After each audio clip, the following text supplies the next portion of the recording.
So, grüßt euch und willkommen zum, endlich 1000-mal verlangten Pomp-Tutorial.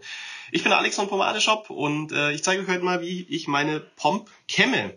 Ob euch das was hilft, schauen wir mal. Jeder hat andere Haare, hat eine andere Haarstruktur. Ich zeige euch mal, wie ich angefangen habe oder wie es bei mir funktioniert. Ob es dann bei euch genauso funktioniert, ist die andere Frage. Aber ich muss tatsächlich sagen, ich habe auch angefangen, mir von anderen Pomp-Tutorials im Internet anzuschauen und habe es dann immer wieder nachgemacht. Und eine Variante hat dann für mich gut funktioniert. Dementsprechend, vielleicht kann ich dem einen oder anderen dann doch zeigen, wie es geht. Wie ihr seht, ist schon alles aufgebaut. Ich zeige euch jetzt mal von der Haarlänge, wenn ich meine Haare zerkämme, wenn ich die nach vorne kämme, wie lang die sind. Auch vom gesamten Schnitt, dass ihr es so ein bisschen seht. Und zwar sage ich ja auch immer, ich habe recht lange Haare, die braucht man dafür auch, denn ich muss von vorn nach hinten alles dicht bekommen. Also ich will, dass alles zusammen eine geschlossene Masse ist. Ihr seht, ich habe jetzt eine feste Pomade drin von der Länge. Die Haare gehen mir im vorderen Teil bis unter die Unterlippe und sind dann so ein bisschen keilförmig an der Seite geschnitten. Also das wäre was ihr beim Friseur dann verlangen könntet. Also auch die Seiten, wie ihr seht, müssen recht lang sein, weil die müssen nach oben mit hineinfließen in das gesamte Konstrukt. Also es hilft nichts, wenn nicht nur vorne lang ist und an den Seiten kurz abrasiert. Das wird nicht funktionieren. Es muss alles zusammen eine geschlossene Masse ergeben. Dazu braucht ihr einfach lange und viele Haare. Im ersten Moment, wenn ich die Pomade, zeige ich euch natürlich jeden, habe ich ja schon in den Haaren drin, ihr kennt es ja, die Videos, kämme ich erstmal alles komplett nach hinten. Und dann geht's los. Wie ich angefangen habe, wie ich meine erste Pomp gemacht habe, war mit einem Scheitel, was ja doch viele machen und vom Scheitel dann nicht auf die Pomp kommen oder sich damit schwer tun. Und zwar habe ich damals so angefangen, die meisten kriegen ja mit dem Scheitel eine kleinere Tolle eventuell hin oder vielleicht auch sogar eine größere Tolle. Das geht in den meisten Fällen halbwegs schnell. Und wenn ihr soweit seid, dann könnt ihr überlegen, gerade wenn die Seite sehr lang ist, geht natürlich nicht, wenn ihr einen Scheitel rasiert habt und dann hier an der Seite nur kurze Haare, funktioniert das nicht. Aber wenn ihr sie schon länger am Wachsen lassen seid, dann könnt ihr einfach die Seite nehmen und einfach nach oben mit reinlegen. So, das heißt, dann habt ihr schon mal die Tolle, wie ihr sie im Scheitelzustand hinbekommt und habt dann einfach die Haare von der Seite mit drinnen.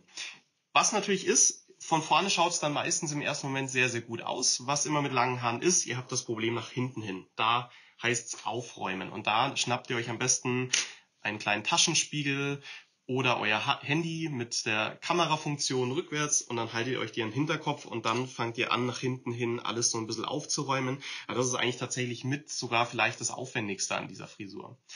Gut, dann zeige ich euch mal, wie ich eine komplette Pomp mache, wenn die ein bisschen höher sein soll. So, dann gehen wir nochmal auf Anfang. Ich kämme nochmal alles zurück. Auch was ich beim Friseur verlange, ist eigentlich relativ simpel. Ich habe an den Seiten so eine Mischung aus Übergang und Undercut. Also es ist ein bisschen stärker als so ein richtig schöner Übergang, den ich nehme. Einfach, dass die Haare an der Seite noch lang genug sind, dass ich die wirklich nach hinten legen kann. Wenn hier zu kurze Haare dazwischen sind, wird es ein bisschen schwierig. Also es geht schon nah an einen Undercut ran, ist aber keiner. Und auch nach hinten in den Nacken rein ein bisschen kürzer. Das war's eigentlich. Die Haare oben und an den Seiten, wie ich gerade erwähnt habe, müssen lang bleiben. Ist nicht die friseurfreundlichste Frisur, weil so müsst ihr nicht ganz so oft zum Friseur. Die Haare können ein bisschen länger werden. Da macht's dann nicht viel. Da kommt's dann auf eure Kämmtechnik und wie ihr mit Pomade umgehen könnt ein bisschen an. Ich nehme grundsätzlich ein bisschen breitere Kämme. Ist natürlich bei festeren Pomaden, die ich verwende, angenehmer. Ob ihr jetzt halt mit dem Afro-Pick zurechtkommt, im Grunde, da müsst ihr ein bisschen ausprobieren und einfach mal ein bisschen breiteren Kamm, vielleicht so einen Griffkamm mit breiteren, mal so einen Afro-Kamm einfach mal ausprobieren. Man findet dann schon den richtigen Kamm für sich. Ich finde es jetzt schwierig, da jedem zu sagen, was ist der perfekte Kamm für eine Tolle. Kann man so, denke ich, nicht sagen. Da heißt es wirklich ein bisschen ausprobieren und sehen, wie die Struktur der Haare oder wie die Kammlinien fallen, dass die Haare gut zusammenhalten. Und zwar, wenn ich meine Haare nach hinten gekämmt habe, dann gehe ich her und bringe eine Drehbewegung rein. Wichtig ist an dieser Stelle zu erwähnen, wie ist die Wuchsrichtung eurer Haare. Wenn ich zum Beispiel diese Drehbewegung in die andere Seite machen würde, kriege ich kein Volumen rein. Das liegt daran, dass meine Haare die Wuchsrichtung in meinem Fall jetzt nach rechts haben und ich sie gegen die Wuchsrichtung kämme und dadurch automatisch mehr Volumen bekomme. Das heißt, ihr müsst was über eure Haare lernen. Das müsst ihr selber schauen. Wie ist die Wachsrichtung? Wie verhalten sich eure Haare? Da ein bisschen ausprobieren. Und man muss auch ganz klar sagen, man muss da wirklich Lust drauf haben, sich auch mal eine Stunde hinzustellen und zu kämmen. Weil so habe ich es am Anfang auch gemacht. Ich habe teilweise morgens eine halbe, dreiviertel Stunde im Bad verbracht und habe einfach vor mich hingekämmt, bis ich mein Ergebnis hatte. Inzwischen geht es schneller, wie man auch bei mir auf den Videos meistens sieht. Das ist wirklich eine reine Übungssache. Also es wird kaum einer morgens aufstehen und zack, ist das alles fertig. Wie gesagt, ich bringe eine Drehbewegung rein. Und zwar erstmal bis nach hinten mit allen Haaren. Das, was ich jetzt hier eingedreht habe, hat schon im Grunde die Höhe, wie ich es dann will. Ich halte es dann einfach nur hinten fest und ziehe das Eingedrehte nach oben. So, das gibt mir die Höhe vor. Also desto stärker ich die Haare eindrehe, desto höher kann ich dann die Tolle im Normalfall ziehen. So, wenn ihr an dem Punkt seid, dann kämme ich mit diesen schnellen Bewegungen, ziehe ich im Grunde alle Haare, die auch innen drin liegen, hoch. Deswegen diese schnelle Bewegung. Also ich tupiere es im Grunde so ein bisschen auf einfach.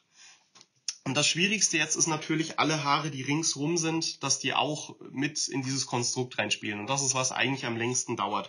Und das muss ich auch ein paar Mal dann gut und gerne wiederholen, weil ich auch am Hinterkopf ein paar Wirbel habe und teilweise fallen die mir auseinander. Dementsprechend sieht man es auch manchmal auf den Videos von mir, dass ich schon eine Tolle habe und auf einmal kämme ich es nochmal platt. Das ist, weil ich sehe, oha, da fällt es mir jetzt schon wieder auseinander. Das heißt, ich gehe wieder in die Drehbewegung, kämme mir das so zur Seite, ziehe es wieder hoch. So, dann wieder diese kleineren Kammbewegungen und immer wichtig ist hinten dann festhalten und mit dieser Hand auch nochmal in dem Bereich, wo man gerade kämmt, festhalten. Das ist einfach ein bisschen Übungssache, das kriegt man ganz gut hin. So, jetzt habe ich schon mal meine Tolle da. Man sieht schon an den Seiten, da ist natürlich noch ein bisschen Kraut und Rüben und dann muss ich natürlich einfach anfangen, vorsichtig die Seiten mit rein zu legen. Das muss man mit Gefühl machen, da hilft es nichts, wenn man einfach wieder komplett reingeht. Und alles, was hier an den Seiten ist, kämme ich erstmal mit nach hinten über die Haare, die im Grunde von oben von der Tolle nach hinten reinlaufen. So, wenn ich so weit bin, dass ich sage, okay, jetzt gefällt es mir von vorne eigentlich schon mal ganz gut und ich bin soweit damit zufrieden, dann kann ich jetzt natürlich hergehen, ich kann jetzt noch probieren, indem ich mit dem Kamm so schief reingehe, es ein bisschen nach vorne zu ziehen. Das ist ja für viele, hat dieses so runde, wirkt es dann natürlich schöner. Manche mögen es, wenn es kerzengerade nach oben geht. Das ist jetzt reine Geschmackssache. Also da will ich jetzt niemandem sagen, was ist schöner, was ist nicht schöner. Das muss euch gefallen. Und da müsst ihr dann auch nochmal schauen, was natürlich schwierig ist. Bei jemandem, wo die Haare nicht nach vorne wachsen von der Wuchsrichtung, ist es natürlich immer komplizierter, die Haare wirklich rund nach vorne rauszubekommen, wie es ein Johnny Cash hatte. Funktioniert nicht für jeden. Das kann man mal ausprobieren. In dem Fall sehr, sehr vorsichtig so ein bisschen nach vorne lupfen, um so eine leicht rundere Form reinzubekommen. Das könnt ihr auch mit der feinen Seite ausprobieren, je nachdem, was für euch da besser funktioniert. So, jetzt sind wir so weit, dass es uns vorne gut gefällt. Jetzt muss ich schauen, wie schaut es von hinten aus. Ja, und das ist dann das häufige Problem. Schon erwähnt, ich nehme meistens einen kleinen Taschenspiegel und gucke mir dann das Ganze einmal von hinten komplett an. Und da sehe ich schon wieder, mein Wirbel hinten, der ist so ein bisschen auseinander. So, wenn im Hinterkopf ist jetzt so ein bisschen Kraut und Rüben, wie ihr seht. Und da gehe ich jetzt mit diesem kleinen Taschenspiegel her und schaue mir alle Stellen, die leicht auseinandersplitten, an und gehe vorsichtig drüber. Also nicht tatsächlich den Kamm voll reindrücken, sondern wirklich nur die obere Schicht Haare dann langsam in die Richtung bringen, die ihr wollt. Das ist in meinem Fall ein The Hollywood oder DA oder Ducktail, wo ich ein bisschen probiere anzudeuten, indem ich meine Haare erstmal so ein bisschen übereinander kämme und dann einfach einmal in der Mitte hinten durchziehe und dann sieht man schon, kriegt das hier einfach ein bisschen Form. Das ist was so für mich auf die Schnelle immer gut funktioniert, was mir auch gefällt. Wie gesagt, wichtig ist, dass ihr da mit Vorsicht kämmt und nicht komplett rein, sonst zieht ihr euch die Haare von oben wieder nach hinten weg, was ihr nicht wollt, sondern die Haare vorne sollen ja oben bleiben.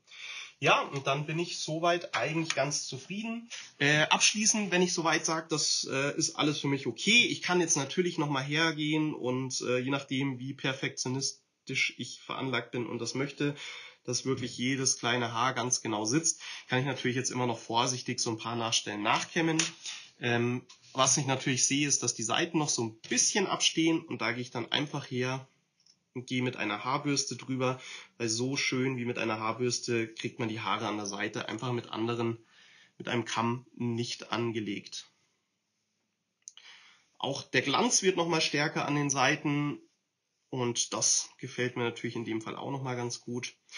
Ja, und dann bin ich soweit zufrieden. Ich hoffe, euch hat's gefallen und euch hat's vielleicht auch ein bisschen was geholfen. Und dann sehen wir uns bald mal wieder auf ein Review von der festen Pomade. Macht's es gut, vom Alex.